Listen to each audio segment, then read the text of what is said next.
Buenos días a todos. Pues es la última enseñanza en una serie que en lo personal ha sido muy especial, creo. Ha sido padre poder revisar estas cosas. Es la serie de lo que creemos, donde hemos buscado como tratar de recordar cuáles son algunos de los asuntos esenciales que hemos creído en Semilla.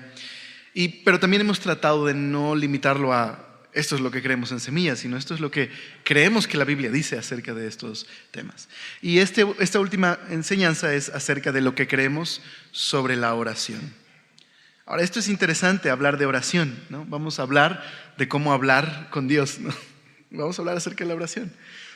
Y realmente creo que este es el tema que podría ser un mayor común denominador con todas las personas de cualquier cultura. De hecho, el tema de la oración es algo que las personas practican, incluso en distintas culturas y también en distintos círculos donde quizás no están afiliados a alguna religión, pero creen en la oración, ¿no? Sin duda estoy seguro que te has encontrado con alguna persona que te dice que ores por ella, ¿no? Afirmando que hay creencia de que la oración tiene un poder o una capacidad. Y cuando les preguntas, oye, ¿y eres de alguna religión? No, yo no creo en las religiones ni creo en las instituciones, pero creo en la oración, ¿no? Creo que puedes orar por mí, ¿no? Si recordamos esas películas noventeras, ¿no? Como Día de la Independencia, donde los alienígenas, ¿no? En la película invaden el mundo y entonces el presidente nos pide unirnos en oración, ¿no? Y ves a todas estas culturas de todos lados orando, y esto es lo que nos hace unos como humanidad, por decir así, en estas películas, ¿no? La oración. Pero el Señor Jesús, cuando en Mateo capítulo 6 se dirige a sus discípulos y les enseña sobre la oración, Jesús les dice: cuando ores, no ores de esta manera, ni practiques la oración como la hacen estas otras personas. Cuando tú ores, hazlo así. Interesante. Jesús enseña que hay una perspectiva bíblica sobre la oración y que distingue a la oración de esta cultura general en la humanidad acerca de la oración. Y va a ser interesante revisar lo que la Biblia enseña acerca de qué es la oración y por qué orar. Ahora, no solamente este tema de la oración es, como decíamos, un tema que es común a los seres humanos, pero que hay una perspectiva única y bíblica acerca de la oración, sino que también dentro de la iglesia el tema de la oración puede producir distintas reacciones. Por ejemplo, hablar de la oración puede producir culpa, ¿no? Simplemente haber dicho, hoy hablaremos de la oración, para algunos es de, yo no oro mucho y hoy me van a hacer sentir mal por no orarlo como debería orar, ¿verdad? Ya nos sentimos malos cristianos cuando vamos a una reunión donde hablan acerca de disciplinas cristianas como la oración. Para otros es de mucho ánimo porque algunos de ustedes se han sostenido de la oración y han considerado a la oración como un baluarte importante en su vida cristiana, ¿no? Para otros es un asunto nuevo.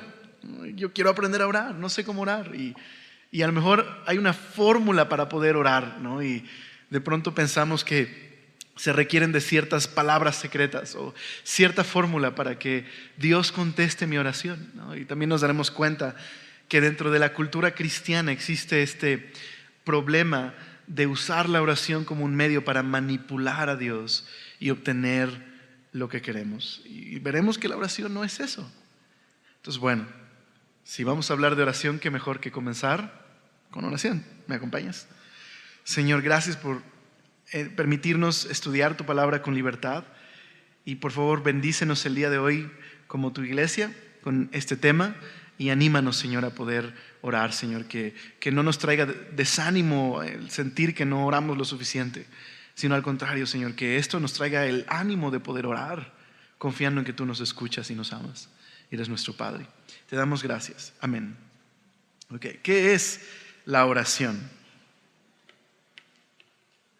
En uno de los libros del pastor ya fallecido, ya partió con el Señor, el pastor Chuck Smith, solía decir en uno de sus libros, la oración, nuestro glorioso privilegio. Me gusta mucho esta forma que él habla de la oración y lo recuerdo mucho cuando hablo de este tema. Él solía decir: la gente muchas veces malinterpreta el propósito de la oración. Creen erróneamente que la oración es una forma de hacer que Dios haga las cosas que queremos y nos conceda nuestros deseos. Esa nunca fue la intención de Dios en cuanto a la oración.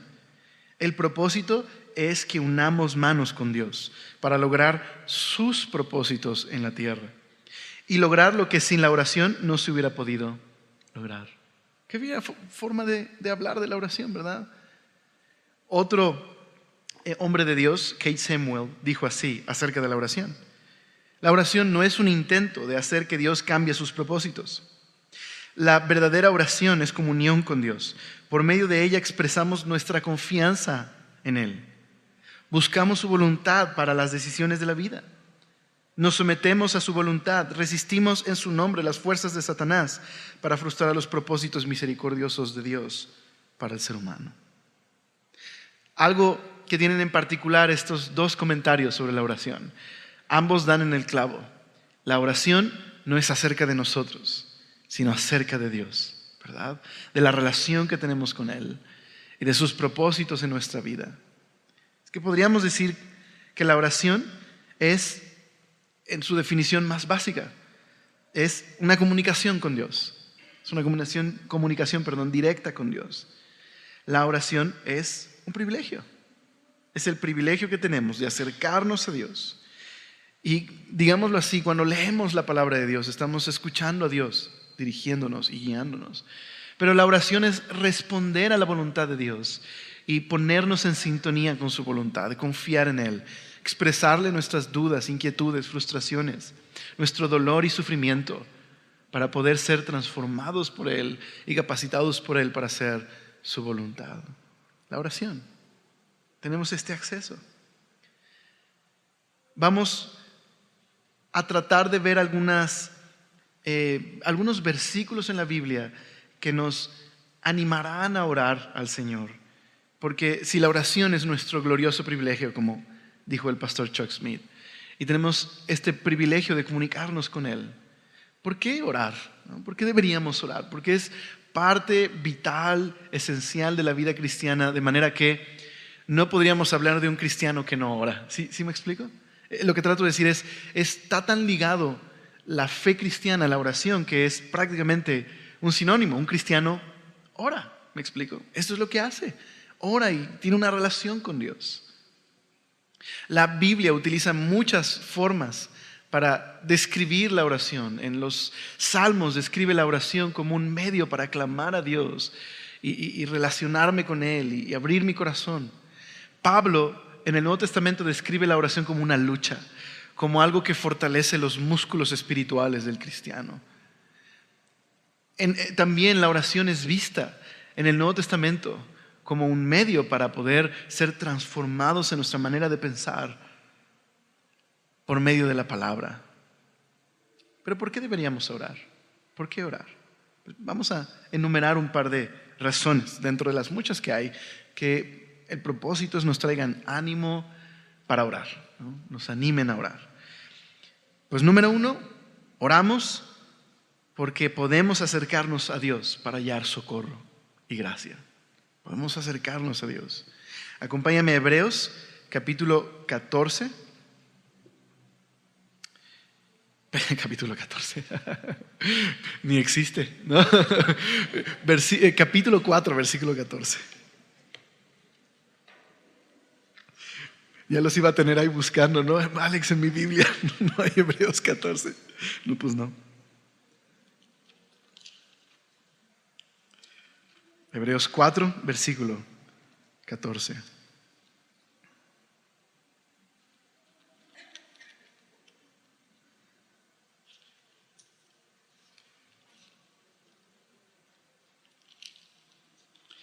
Y el contexto de esta carta a los hebreos, el autor está exaltando a Jesús y mostrando que Jesús es superior a las antiguas formas en las que Dios se ha comunicado con su pueblo. Por ejemplo, en este capítulo, Jesús es superior al sistema de sacerdotes que había en Israel. Y vamos a ver por qué es superior, porque es una clase de sacerdote único. Ahora, ¿qué es un sacerdote? Es un puente entre Dios y los hombres, un mediador. Entonces dice Hebreos 4, verso 14. Por tanto, teniendo un gran sumo sacerdote que traspasó los cielos, Jesús, el Hijo de Dios, retengamos nuestra profesión. El autor de Hebreos está escribiendo a una congregación que está desanimada porque han pasado por persecución. Algunos de sus miembros están considerando abandonar la fe cristiana y volver atrás. Algunos de ellos se encuentran comprometiendo su fe y viviendo de una forma inconsistente con la fe cristiana. Y el autor les anima, el autor les escribe: hey, mira quién es Jesús. Retén tu profesión, no abandones a Jesús, no vale la pena. Mira quién es Jesús. Entonces este pasaje está en el contexto de animar a esta iglesia desanimada. Y lo que dice el autor de Hebreos es: mira quién es Jesús, es tu gran sumo sacerdote.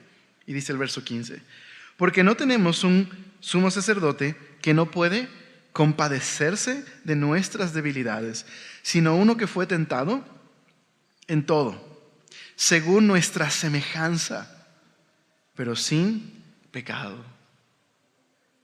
Este sacerdote entre Dios y los hombres, Jesús, es único. No hay como Él, porque resulta que este sacerdote no es un mero hombre.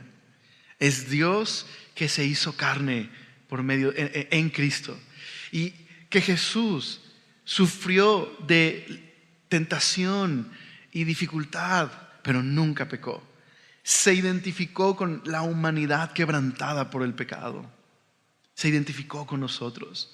Nos comprende y se compadece de nosotros porque se ha identificado con nosotros. Pero Él nunca pecó. Él venció al pecado y está parado en la brecha entre un Dios santo y una humanidad pecadora, quebrantada por el pecado. Y puedo acercarme a Él. Él, a través de su muerte y resurrección, ha roto el poder del pecado y ha abierto el camino a Dios.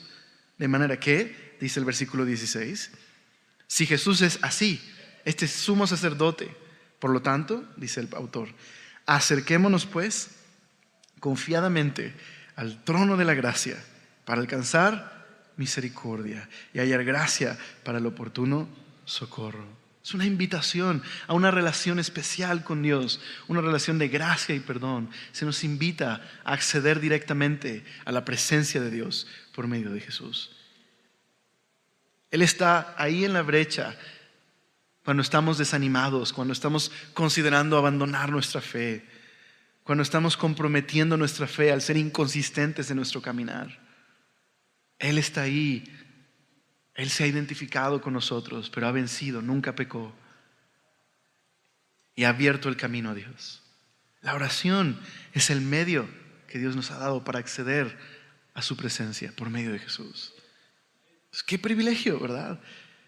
Si te encuentras en tentación, desanimado, estás pasando por alguna clase de prueba, hey, mira a este gran sumo sacerdote que nos ha abierto el camino a Dios. A través de la oración puedo hallar socorro oportuno. Puedo hallar gracia y misericordia, ¿verdad? Es como si el autor nos dijera: no despreciemos esto, retengamos nuestra profesión, acerquémonos en oración. Él nos recibe, nos entiende y quiere transformarnos. ¡Qué privilegio! ¡Qué privilegio! ¿Por qué orar? Porque podemos acercarnos a Dios y hallar gracia. No se mantiene a distancia de nosotros, sino que en Cristo se ha acercado hasta nosotros y nos invita a esta relación especial. Él es bueno. ¿Por qué deberíamos orar? La Biblia dice que deberíamos orar porque nos encontramos en medio de una batalla espiritual. Acompáñame a Efesios capítulo 6. Ahora sí vamos a hacer un poco de esgrima bíblica, por decirlo así. ¿Algunos jugaron esgrima bíblica alguna vez? Era muy divertido. Bueno, ¿qué es esgrima bíblica? Alguien decía un versículo en el púlpito. Tenías que buscarlo y amén, yo lo tengo, ¿no? Y lo leías y todo. Era muy divertido. Bueno, quizás eso lo digo porque era un poco más joven. Y si lo hiciéramos ahora diría, no sé por qué decía que era divertido. Pero supongo que sí lo es. Ok, Efesios 6. El contexto de esta carta que ha sido llamada la reina de las epístolas, de todas las que escribió Pablo, y que presenta una visión de la salvación y la obra de Dios en el mundo y a través de la iglesia. Estos últimos 3 capítulos son prácticos, y en el último describe a la iglesia involucrada en una batalla espiritual. Entonces dice el versículo 10 del capítulo 6: por lo demás, hermanos míos, fortaleceos en el Señor y en el poder de su fuerza. Vestíos de toda armadura de Dios para que podáis estar firmes contra las acechanzas del diablo. Porque no tenemos lucha contra sangre y carne, sino contra principados, contra potestades, contra los gobernadores de las tinieblas de este siglo y contra huestes espirituales de maldad en regiones celestes.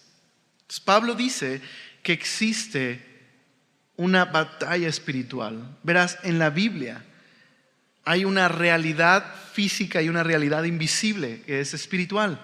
Y en la Biblia no están separadas. Esas dos realidades están entretejidas, convergen estas dos realidades.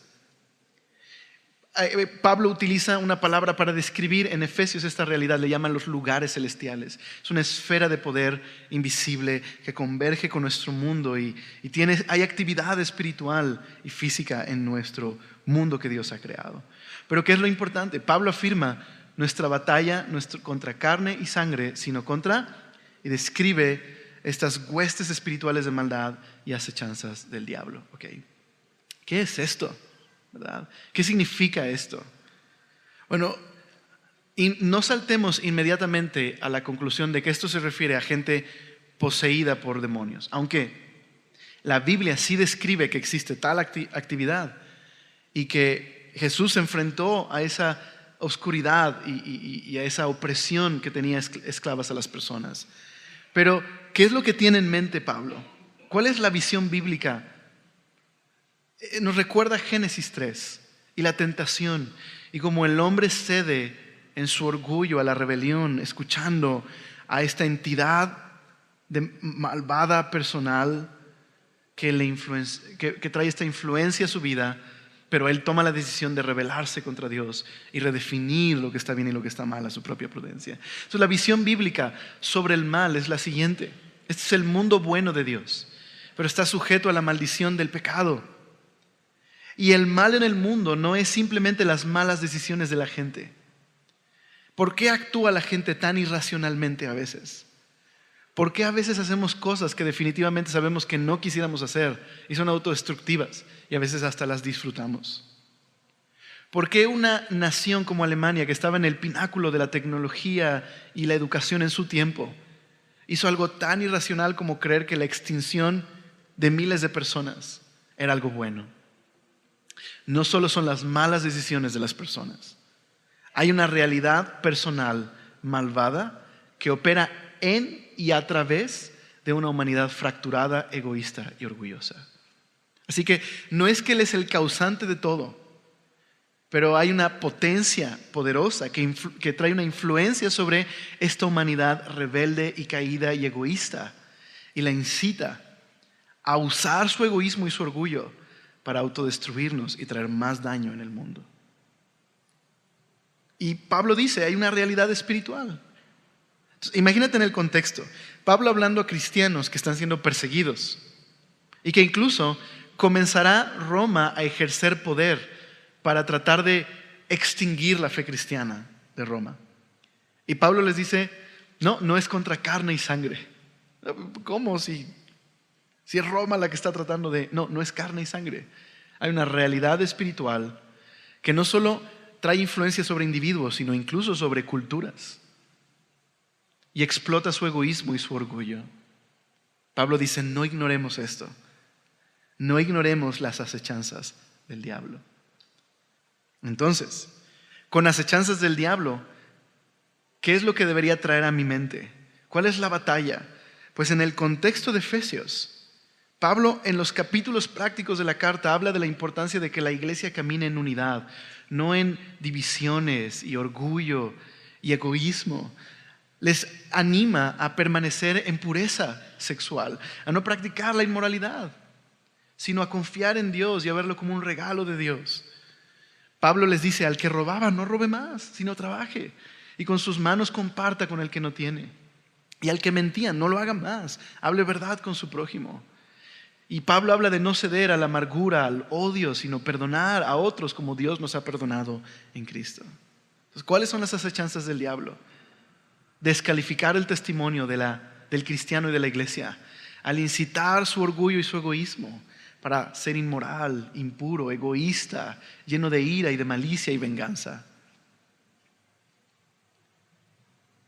Entonces Pablo dice en el verso número 13, por tanto, tomad la armadura de Dios. Es decir, si tu matrimonio está en crisis y no acaban las peleas, Pablo dice, no es una lucha contra carne y sangre. Si bien está influenciando a las personas, está usando el egoísmo y el orgullo para destruir ese matrimonio, pero no es una batalla contra carne y sangre. Por lo tanto, no se puede ganar con carne y sangre. O sea, no se puede ganar esa batalla gritando, usando armas humanas y egoístas. ¿Qué necesitamos hacer? Pues dice el 13, tomad la armadura de Dios para que podamos resistir en el día malo, en el día de tentación, en el día de conflicto, y habiendo acabado, estar firmes.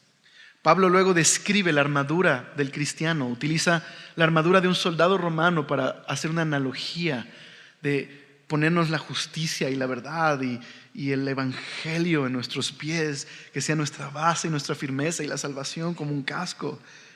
Pero mira, Alex, ¿y esto qué tiene que ver con la oración? Pues mira el verso 18.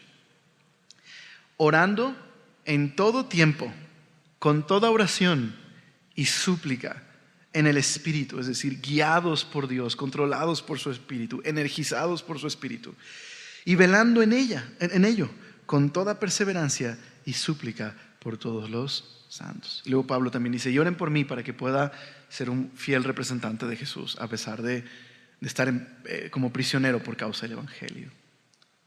Una batalla espiritual que requiere fortaleza espiritual para resistir al pecado y la impureza y el egoísmo y todas estas cosas de nuestra naturaleza caída.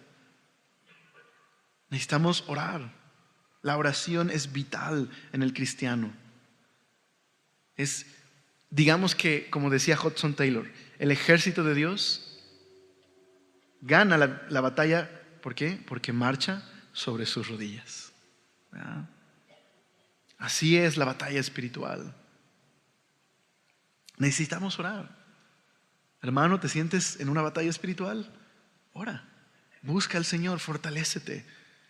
No luches usando las mismas armas que son destructivas. Ora y fortalécete. Quizás no se va a ir el conflicto, pero te va a fortalecer para soportar en el día malo.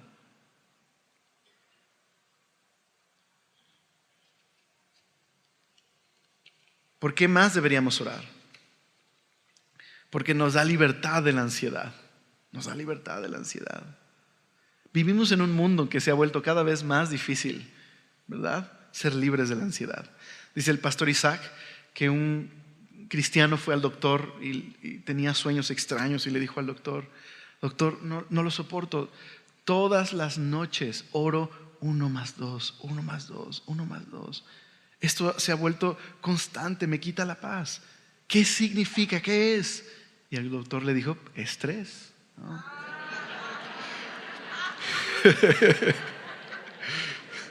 Pues sí, ¿verdad? Estrés. Me explico, vivimos en un mundo difícil y cualquier cosa nos llena de estrés, ¿verdad? Y ahora con Facebook ni se diga. La publicación de las 20 nuevas bacterias que existen en la comida diaria y te pueden asesinar en minutos, ¿no? Es como, ya no quieres ni comer en la calle y bueno, de por sí es mejor comer en casa, ¿verdad? Pero me refiero a que ya no tenemos paz, ¿no? Y de pronto el bombardeo de noticias, en un estudio describieron que la clase de angustia en la que vivimos, que si fuera posible traer a un hombre del siglo XX al día de hoy, le daría un ataque cardíaco de vivir bajo el estrés en el que vivimos. No nos damos cuenta porque, ¿no? Pero vivimos así, bajo una angustia y una tensión impresionante. La oración es un medio que Dios nos ha dado para tratar correctamente con la ansiedad. Mira lo que dice Filipenses capítulo 4, versículo 6.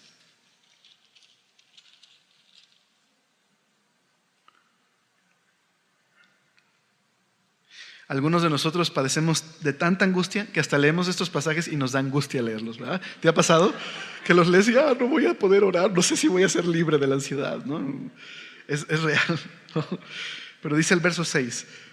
Vamos a leer desde el 4. Es una carta sobre el gozo. Pablo está en prisión por predicar el evangelio.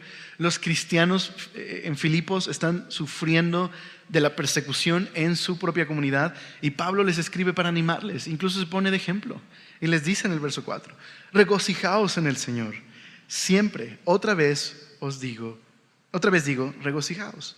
Vuestra gentileza sea conocida de todos los hombres. Es decir, no respondan con amargura ante esta persecución. Y luego dice: el Señor está cerca. Está cerca porque pronto volverá. Y es verdad, vivimos en un mundo caído, pero Él ha vencido y volverá y establecerá su reino de justicia. Está cerca. Pero también está cerca de nosotros. Está cerca. Podemos confiar en Él, en que Él es bueno. Dice, por lo tanto, en este contexto, el Señor está cerca.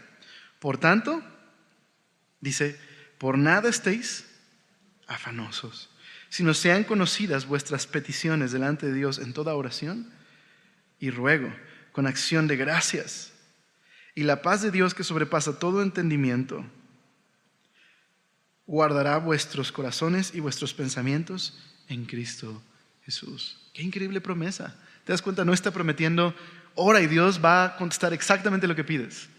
Lo que dice es ora, porque Dios te va a escuchar y va a traerte paz. Va a traerte paz. Oramos porque aunque este es el mundo bueno de Dios, que está sujeto a maldición por causa del pecado y la rebeldía del hombre, y operan todas estas fuerzas malignas, sabemos que la última palabra no la tiene la muerte, ¿verdad?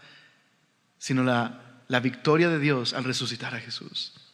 Y esa es la esperanza del cristiano, que el Señor está cerca y que el Señor vendrá y realmente establecerá un reino justo y acabará con todo mal y reinará. Su reino no tendrá fin. Y eso ya comenzó. Jesús es rey del universo porque Dios le resucitó y le ha dado ese lugar, el nombre, el título sobre todo nombre. Entonces, la esperanza cristiana es que puedo orar porque sé quién es Dios y su carácter. Y esto me trae paz y libertad de la ansiedad. Aunque no siempre signifique quitarme de la situación, pero me trae paz y libertad. Una paz que es inexplicable, pero que está basada en esta esperanza real de que el Señor está cerca. Está increíble orar, ¿verdad? Siempre pienso cuando me ha tocado dar este tema, ¿por qué no oro más? ¿Les pasa eso? ¿No? ¿Por qué no oro más? Porque debería aprovechar. Y de hecho, un viejo himno cristiano dice: hermano, ¿estás en angustia y aflicción? Es porque no vienes a Dios en oración. ¿No? Y lo escribió, la persona que lo escribió había pasado por 2 tragedias muy grandes en su vida. Dice, no tienes esta libertad porque no vienes a Dios en oración. Así que, ya me regañaron, entonces no voy a venir en oración. No, al contrario, vengamos a la oración. Tenemos acceso y libertad para orar. Tenemos acceso. La oración, también dice la Biblia, nos ayuda a tener gozo en la aflicción. Oramos porque nos provee de gozo en la aflicción. Acompáñame a Santiago capítulo 5.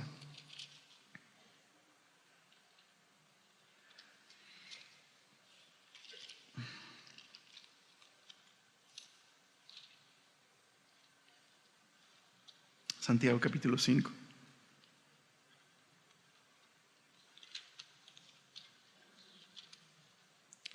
Versículo 13. Santiago es una exposición del Sermón del Monte. Lo que hace Santiago es tomar el Sermón del Monte y ampliarlo y desarrollarlo en su carta. Es una aplicación del Sermón del Monte.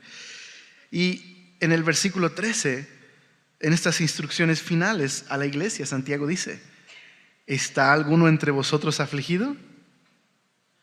haga oración. Está increíble, ¿verdad? Haga oración. ¿Está alguno alegre? Cante alabanzas. Ore, alabe a Dios. Entonces, en las dos circunstancias, ¿estás agradecido por lo que Dios ha hecho? Adóralo, ora a Dios. ¿Estás pasando por un momento difícil de aflicción? Ora al Señor, ora a Dios. ¿Está alguno enfermo entre vosotros? Llame a los ancianos de la iglesia y oren por él. Esto es a los líderes, ungiéndole con aceite en el nombre del Señor. Y luego describe cómo la oración puede traer sanidad. No está diciendo, y solo lo aclaro porque lo leí, no está diciendo que es garantía que sanarás, pero porque la sanidad física no es todo el propósito de Dios. Pero sí es una invitación a que Dios puede sanar, ¿verdad? En verdad dice, pues está enfermo, venga y ore, ¿no? Ore con los ancianos. No porque los ancianos tienen algún poder especial, simplemente es esta cercanía e intimidad en la iglesia. Acércate y ora con ellos. Y la oración, dice, de fe salvará al enfermo y el Señor lo levantará, y si hubiere cometido pecados le serán perdonados. Entonces, el contexto de una oración que trae confort, consuelo, ánimo, la posibilidad de la sanidad y la restauración, no solo física, sino espiritual, ¿no? Entonces, la oración importante para la vitalidad de la iglesia y de la vida cristiana. La oración. Y esta se va a oír padre, pero incluso extraña como semilla, pero espero que antes de que saquen de onda de lo que voy a decir, me esperen a explicarlo. Pero oramos porque la oración tiene poder, ¿no? La oración tiene poder, ¿no? Aunque no es la clase de poder que te estás imaginando en este momento, pero la oración tiene poder, ¿no? Entonces vamos a Efesios otra vez, capítulo 1. La oración tiene poder. Pero seamos realistas. El día de hoy, cuando afirmamos la oración tiene poder, nos imaginamos cristianos ultra victoriosos, ¿no? Que le dicen a esta montaña, quítate, y estilo Jedi, ¿no? Se quita y nunca tiene ningún problema, y cuando tienen un problema oran y se quita el problema, y son victoriosos, ¿no? Y los ves y dices, ¿y por qué a mí no me pasa? A mí regularmente oro y se empeora la situación. ¿Te ha pasado? ¿No? Le pido a la montaña que se quite y me aplasta, ¿no? Y es como, algo estoy haciendo mal, quizás estoy orando mal, ¿verdad? Entonces, ¿a qué se refiere la Biblia con un cristiano victorioso y el poder de la oración? ¿Okay? ¿Están listos? Ok. Efesios capítulo 1 es una oración de Pablo que pide por los cristianos en Éfeso y dice, el verso 15 del capítulo 1, verso 15. Por esta causa también yo, habiendo oído de vuestra fe en el Señor Jesús, de su lealtad a Jesús y el amor para con todos los santos, su lealtad a Jesús ha producido amor por otros. No ceso de dar gracias por vosotros, haciendo memoria de vosotros en mis oraciones. Pues Pablo ora por ellos y da gracias a Dios, para que el Dios de nuestro Señor Jesucristo, el Padre de gloria, os dé espíritu de sabiduría y de revelación en el conocimiento de Él. Es decir, que le conozcan y que le experimenten. ¿Cómo? Dice, alumbrando los ojos de vuestro entendimiento, abriendo sus ojos para que sepan estas tres cosas. Número 1, ¿cuál es la esperanza a la que Él os ha llamado? Pablo ora para que los cristianos puedan abrir sus ojos y darse cuenta de la realidad de que aunque es un mundo difícil, donde el pecado y el mal ejercen una influencia, el mal no triunfará al final. La esperanza es que Jesús ha resucitado y Dios le ha colocado como rey de todas las cosas. Y Jesús es rey en la iglesia y es rey de nuestra vida. Y podemos confiar en un Dios bueno que hará conforme a sus propósitos. No triunfará el mal. Como David decía, hubiese yo desmayado si no confiare que veré la bondad de Dios en la tierra de los vivientes. Pero luego Pablo pide, ¿y cuáles las riquezas de la gloria de su herencia en los santos? No solo que sepan que hay esperanza, porque Jesús resucitó, que sepan que los cristianos son la herencia de Dios. Tienen el privilegio y el llamado de ser parte de la herencia de Dios, de su familia, y les ha dado riquezas espirituales para que puedan reflejar a Jesús en el mundo. Pero aquí va el poder. Chécate. La oración tiene poder. y cuál la supereminente grandeza de su poder para con nosotros, los que creemos, según la operación del poder de su fuerza. O sea, poder y de acuerdo al poder de Dios. ¿Qué poder? Dice, un ejemplo de este poder. La cual operó en Cristo, resucitándole de los muertos y sentándole a su diestra en los lugares celestiales. ¿Recuerdas? El mundo espiritual y físico. Sobre todo principado y autoridad, poder y señorío, sobre todo nombre que se nombra no solo en este siglo, sino también en el venidero. Y sometió todas las cosas bajo sus pies y lo dio por cabeza sobre todas las cosas a la iglesia. Dio poder a la iglesia.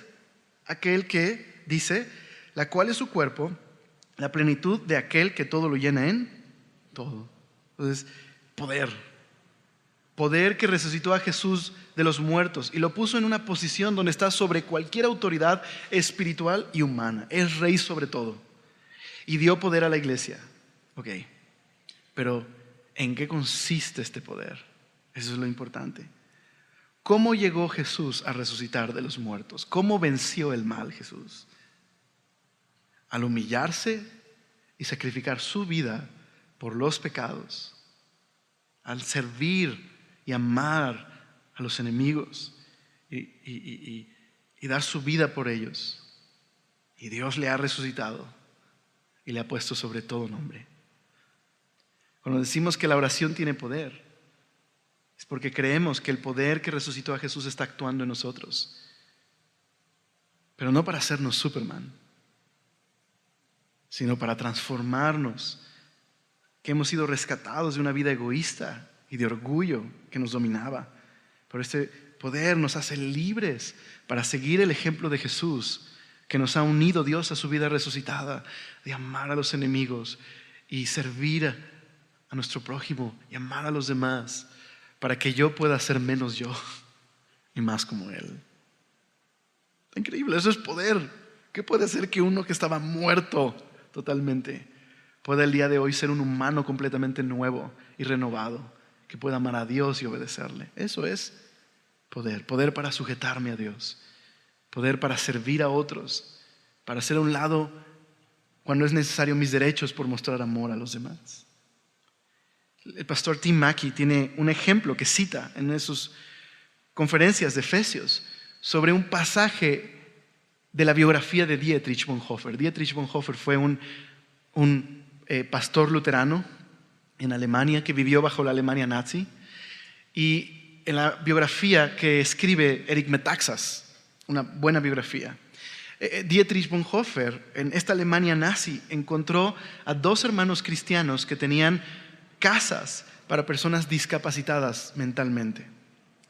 Y era muy contrastante, porque la visión que tenía el nazismo en Alemania era la superioridad de una raza y la exterminación de los débiles. Pero en esa Alemania nazi había un pequeño paraíso del evangelio, donde los débiles eran los primeros y los importantes, y quienes se les cuidaba y se les amaba. ¿Te das cuenta de las dos clases de poder tan diferentes? Este es poder en el mundo, que tiene que ver con ejercer autoridad de manera tiránica, explotar al débil. Y esta otra clase de poder, que tiene que ver con servir al necesitado y al débil. La oración tiene poder para hacer que nosotros seamos menos como nosotros y más como Jesús. Está increíble, ¿verdad? Está increíble. Ok. Terminemos el día de hoy con un modelo de oración que es probablemente la oración en la Biblia que más conocemos todos. Y es el Padre Nuestro. El Padre Nuestro. Así que la Biblia está llena de referencias a la oración. Los Salmos, tenemos un libro de oraciones, es una colección de oraciones y cánticos, donde vemos en estos salmos personas afligidas y atormentadas, pero confiando en Dios, orando a Dios. Algunas son peticiones de alabanza, algunas son peticiones por vindicación. Es increíble. Creo que todos debemos tener algún tiempo, aparte de nuestra lectura, donde podamos meditar en los salmos. Y esas oraciones de los salmos van a alimentar y darnos un lenguaje de oración para orar a través de nuestros miedos. Cuando atravesamos un miedo, es lo que quiero decir. O cuando estamos bajo sufrimiento. O cuando hemos experimentado una bendición. Los salmos nos dan un lenguaje de oración, ¿verdad? No me refiero a que tengas que orar en versión Reina Valera. No es lo que estoy diciendo. Con tus propias palabras. Pero me refiero a que nos dan un lenguaje de oración. Nos muestran cómo acercarnos sinceramente a Dios. Entonces de pronto tienes a algún salmista diciendo: Dios, nos abandonaste. Estamos humillados. Pero no se está quejando de Dios. Porque en el mismo salmo dice con confianza: Señor, reivindica tu nombre. Rescátanos por el gran amor infinito que tienes por nosotros. Nos dan un lenguaje de oración. Pero bueno, vamos a el sermón del monte. Bueno, sí es el sermón del monte, pero a la oración que nos enseña el Señor, la oración del Señor, como la llamamos. Mateo capítulo 6.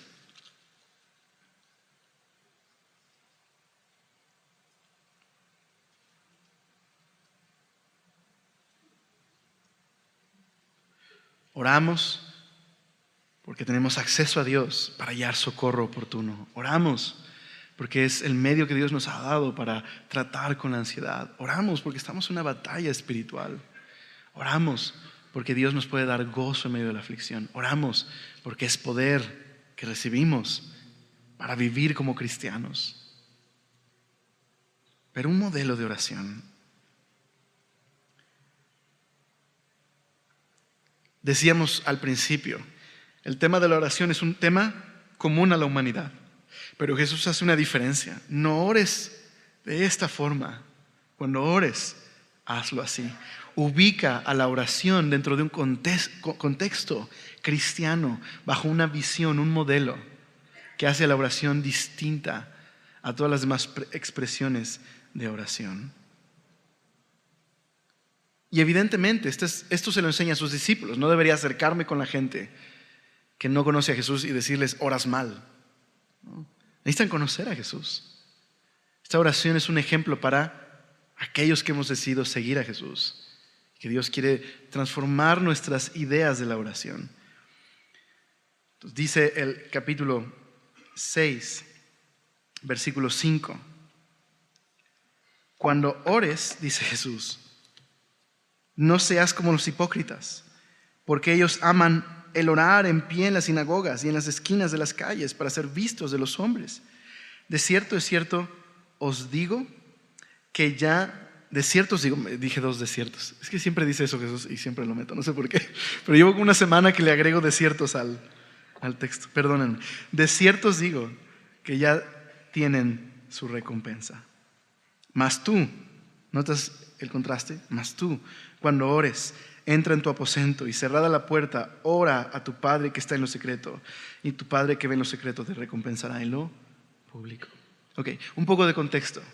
Jesús no está enseñando que es erróneo orar en público. Simplemente saquemos esa idea, porque podríamos sacar del contexto aquí y decir: no, yo por eso no oro en la iglesia, yo oro en mi casa. Jesús dijo: ora en lo secreto. Pero hay un contexto aquí. Definitivamente podemos orar en público y deberíamos orar en la iglesia en público. Otros pasajes de la Biblia vemos a la iglesia reunida en oración. Incluso el libro de los Hechos nos dice que la iglesia perseveraba en la comunión unos con otros, el partimiento del pan, la doctrina de los apóstoles y en las oraciones. Está bien orar en público con la iglesia. Pero ¿cuál es el contexto? Verás, bajo el judaísmo de la época de Jesús había 3 momentos de oración muy marcados. Tenían que orar. ¿Y qué pasa si te agarra el momento de oración en el súper? ¿No? Había algunos que detenían lo que estaban haciendo y se ponían a orar en público. Y no tanto porque respetaran al Señor, sino más porque querían mostrar: mira lo fiel que soy, lo espiritual que soy a esta tradición. Y Jesús dice: hay un problema grande con eso. Cuando nuestra oración pública no está conectada vitalmente a una relación con el Señor y a una vida de relación con el Señor personal, en lo privado, resulta en hipocresía. Esta es la peor clase de mal, la religiosidad. Ojo, no dije religión, ¿no? Sino religiosidad. es creer que por medio de rituales y seguir tradiciones y disciplinas espirituales, soy mucho mejor y más espiritual y más fiel que otros. Es la peor clase de mal, porque estorba completamente a la persona de poder conocer al Señor. Jesús dice, cuando ores, no seas religioso. No seas religioso, no trates de impresionar a nadie. Ora en lo secreto, en lo privado. Entonces Jesús nos enseña que por medio de un ejemplo negativo, que la oración tiene que ser algo personal. Esto es importante, personal. Déjame definir un poquito esto. Jesús no está enseñando que el cristianismo es un asunto privado. El cristianismo no es un asunto privado. Dios nos ha llamado a formar parte de una iglesia. En nuestro concepto occidental nos vemos como individuos. En la Biblia no somos individuos, somos personas. Es muy diferente, muy, muy diferente. Somos personas, no individuos. No hemos sido llamados a un cristianismo individual, yo y Dios, sino personal. El Señor, yo con mis hermanos. ¿Okay? Y lo que está enseñando Jesús es que si no hay una relación personal en lo secreto con el Señor, habrá un gran déficit en mi vida espiritual en relación con otros. Correré el peligro de ser religioso. Y lo segundo que dice Jesús, ¿ok? No seas religioso cuando ores. Y lo segundo que dice Jesús es, en el 7, y orando no uséis vanas repeticiones como los gentiles, que piensan que por su palabrería serán oídos. No os hagáis, pues, semejantes a ellos, porque vuestro Padre sabe de qué cosas tenéis necesidad antes que vosotros le pidáis. Así que dice un pastor que la idea de un gentil aquí, incluso podríamos traducirla como otras versiones. Jesús dice, cuando ores, no ores como lo hacen los paganos. Ahora, en nuestro contexto, la palabra pagano es incluso una descripción peyorativa de alguien. Pero no en este contexto. Un pagano o un gentil es un no judío. Eso es lo que significa. Alguien que no es judío y que tiene otros dioses y otro estilo de vida, no es judío. ¿Okay? Jesús dice, cuando ores, no imites el ejemplo de los paganos. ¿Cómo oran los extranjeros? ¿Cuál es su estilo? Si tuviéramos aquí alguna oración de algún soldado romano o de alguna parte de esta cultura antigua, nos daríamos cuenta de algo. El propósito de la oración es la repetición o el ritual repetido de manera que pueda convencer a este Dios de hacer lo que yo quiero. Eso es lo que está en el corazón del paganismo. La idolatría en el corazón del paganismo es manipulación. Ok, este Dios controla esto, controla las cosechas, requiere un ritual para que Él esté contento y favorecerlo, y entonces Él pueda favorecernos a nosotros. Es manipulación, no hay una relación, es manipulación. Ok. El historiador y escritor Justo González, en su libro Retos en el mundo posmoderno, describe que uno de los mayores problemas de la iglesia de América Latina el día de hoy es lo que él llama el cristopaganismo. Es la idea donde Dios está sujeto a nuestro control, donde yo necesito repetir cierto ritual, hacer la oración correcta. A veces el pastor es el nuevo chamán que tiene acceso mucho mayor que yo a Dios a fin de conseguir lo que yo quiero. Y es completamente antibíblico. No digo esto para que tengamos armas y le digas a algún amigo de otra iglesia, hey, eres un pagano. No estoy diciendo eso, ni deberíamos hacer eso.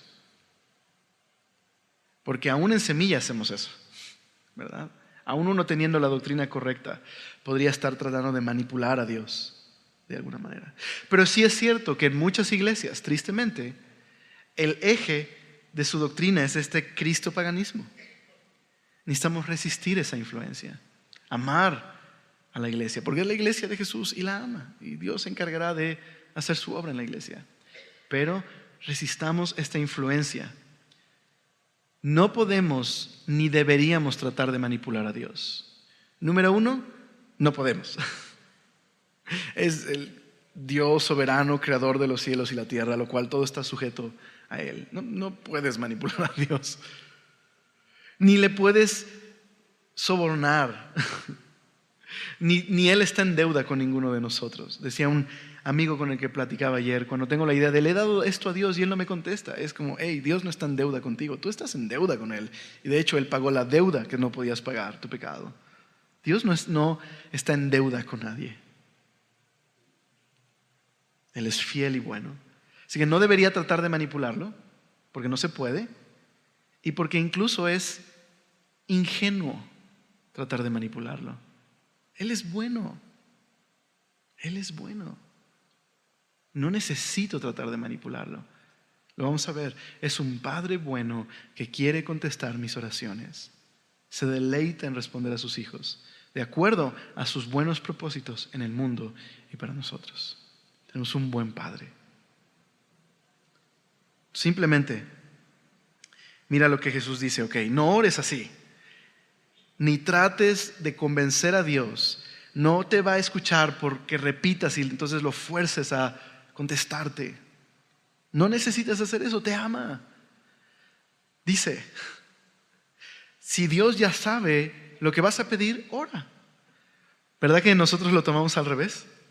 No, pues si Dios ya sabe, ¿para qué le pido? ¿No? Pero es una invitación, porque Dios ya sabe lo que vas a pedir. Pídele, es tu Padre, acércate. ¿Okay? Entonces, así debemos orar, dice Jesús en el 9. Vosotros pues oraréis así: Padre nuestro. Qué increíble es esto. Jesús quiere que tú y yo nos veamos bajo una nueva identidad. Nuestra identidad es que somos hijos e hijas de Dios. Y ya, como ya vimos, eso no significa hijos e hijas de Dios consentidos y berrinchudos, ¿verdad? Que puedo invocar algún poder secreto y obtendré lo que quiero. No, habla de una relación íntima y cercana y personal, que por lo que hizo Jesús me ha invitado a formar parte de esta relación personal con el Padre, que puedo acercarme con confianza a Él y llamarle Padre mío, Padre nuestro. Y mira lo que hace la oración del Padre nuestro, dice: que estás en los cielos, santificado sea tu nombre, venga tu reino, hágase tu voluntad como en el cielo, así también en la tierra. Esta primera parte del Padre nuestro está enfocado en Dios y en su gloria y su reino y su voluntad. Ahora, sin duda, Jesús no pretendía que simplemente recitaras el Padre nuestro, ¿no? Porque otra vez volveríamos a lo mismo. Si lo digo bien, recibo lo que necesito. Aunque creo yo que sí está puesto para memorizarlo. ¿Por qué? Porque el memorizarlo y traerlo en el corazón, y creo que esto es lo increíble, Jesús nos está enseñando a orar, pero está haciendo algo más. Jesús nos está enseñando a orar de manera que esto cambiará nuestra manera de pensar. ¿Qué pasa si cuando oramos tenemos en cuenta: tú eres rey, tu voluntad es lo más importante, estás obrando en el mundo? ¿Cómo va a cambiar mi oración y mi perspectiva? Me voy a dar cuenta de algo. Mi historia es muy pequeñita a comparación de la gran historia de lo que Dios está haciendo en el mundo. Así que mis peticiones que puedo traer delante de Dios, Él me escucha. Pero me doy cuenta, la oración no es mi universo y Dios girando a mi alrededor. La oración tiene el propósito de confiar que Dios es bueno y que Él está obrando en el mundo, que Él está interviniendo en la historia para traer su reino y gloria a su nombre. Y que yo puedo ser un instrumento en el cual Dios puede hacer su voluntad. Digamos que Jesús nos está enseñando a orar y a actuar. Es decir, Jesús está enseñándonos que nuestra oración tiene que cambiar sus motivaciones y prioridades y ser moldeadas por esta prioridad: su reino, su santidad, su voluntad. Ok, si oramos que se haga lo que tú quieres en la tierra como se hace en el cielo, ok, ¿eso qué significa para mí? ¿Cómo estoy viviendo yo? ¿Estoy haciendo la voluntad de Dios? ¿Sí me explico? El Padre Nuestro está cambiando nuestra manera de pensar cuando es el filtro, el modelo por el cual orar. Pero luego dice Jesús, el pan nuestro de cada día, dánoslo hoy. Date cuenta que Jesús no nos enseña a orar, mi pan diario, dámelo hoy. Nos enseña a orar el pan nuestro. Entonces imagínate, estás orando cada día, Señor, gracias por el pan. Gracias por darnos nuestro pan. Ok, ¿eso qué significa? Que no se trata solo de mí. No se trata solo de si yo tengo pan el día de hoy. Se trata de que Dios también pueda suplir el pan de mis hermanos y mis vecinos. Señor, no solo suple mis necesidades, Señor, suple las necesidades de los demás. Y entonces empiezo a pensar en otros. Pero de pronto me doy cuenta que a lo mejor tengo pan de sobra. Y esta oración empieza a cambiarme. ¿Será que yo puedo hacer una oración contestada? Y entonces puedo orar por pan. Dios me escucha. Pero quizás tengo extra. Y quizás puedo también llevar ese pan a otros. Y entonces oramos también. Y perdona nuestras deudas como también nosotros perdonamos a nuestros deudores. Entonces ya no solo se trata de Señor, perdóname. Señor, ¿hay alguna relación quebrantada en mi vida? ¿He lastimado a alguien? ¿O alguien está enojado conmigo y ha roto la relación conmigo? Señor, ayúdame a ir y reconciliar y hablar de tu amor y tu gracia, de tu perdón, como tú me has perdonado. Ayúdame también a poder perdonar a mi deudor, ¿verdad? Esta oración empieza a mostrarnos que la vida no se trata de mí, sino del Señor y sus propósitos en la vida de otros como en la mía. Y luego dice, y no nos metas en tentación, mas líbranos del mal. Sí, Señor, este es un mundo difícil. Por favor, guárdanos del mal, guárdanos de la tentación. Pero si hemos de enfrentar el mal, guárdanos, líbranos de caer, líbranos de la tentación. Y mira cómo termina, cómo comienza, porque tuyo es, ¿verdad? No dice, porque mío es el reino y el poder y la gloria, sino porque tuyo es el reino, el poder y la gloria por todos los siglos. Amén. Hey, mi vida es un cachito aquí en la tierra, un pedacito, y estaré con el Señor para siempre. Y Dios está actuando para rescatar al mundo, y yo soy parte de este plan. Mi visión tiene que ampliarse por medio de la oración. Sí, no estoy diciendo que no puedas orar por peticiones personales. No estoy diciendo eso. No estoy diciendo que no puedas pedirle al Señor, Señor, te pido un trabajo, te pido por un carro, necesito un carro para mi trabajo. Lo que estoy tratando de decir es no veamos a Dios como Santa Claus. ¿Sí me explico? Porque no lo es. Es algo mucho más glorioso. Es tu Padre. Tienes una relación con Él. Te ama, quiere tu bien y quiere cumplir su propósito en tu vida para su gloria y su reino. Y puedes orar con confianza. Puedes orar con confianza. Así que creo que esto nos enseña a no ser tan místicos acerca de la oración, sino más bien que haya intimidad y cercanía y confianza. Saber que Él nos escucha y nos ama y nos da su gracia. Y que la oración se convierte en acción, ¿verdad? Jesús nos está enseñando a orar, pero también a actuar lo que oramos. Confiar en Él. Así que, oramos. Señor, gracias por ser tan bueno y gracias porque nos amas. Y gracias porque quieres seguir transformándonos y cambiando nuestro corazón y dándonos esta perspectiva nueva acerca de la oración, Señor. No nueva porque no sea conocida en tu palabra, sino nueva en el sentido, Señor, de que muchas veces tenemos tantas ideas equivocadas. Danos una perspectiva fresca de la oración. Anímanos, Señor, a orar, por favor, por medio de tu palabra. No a sentirnos condenados, sino esperanzados, Señor, y que tenemos acceso y que nos amas, Señor. Gracias porque nos llamas tus hijos Permítenos reflejar eso, Señor, y seguir el ejemplo de Jesús, que se entregó por otros, Señor, y que ese poder de la resurrección nos transforme, nos cambie y nos haga nuevos, Señor. Podamos experimentar libertad de la ansiedad para servir a otros y amar a los demás, Señor.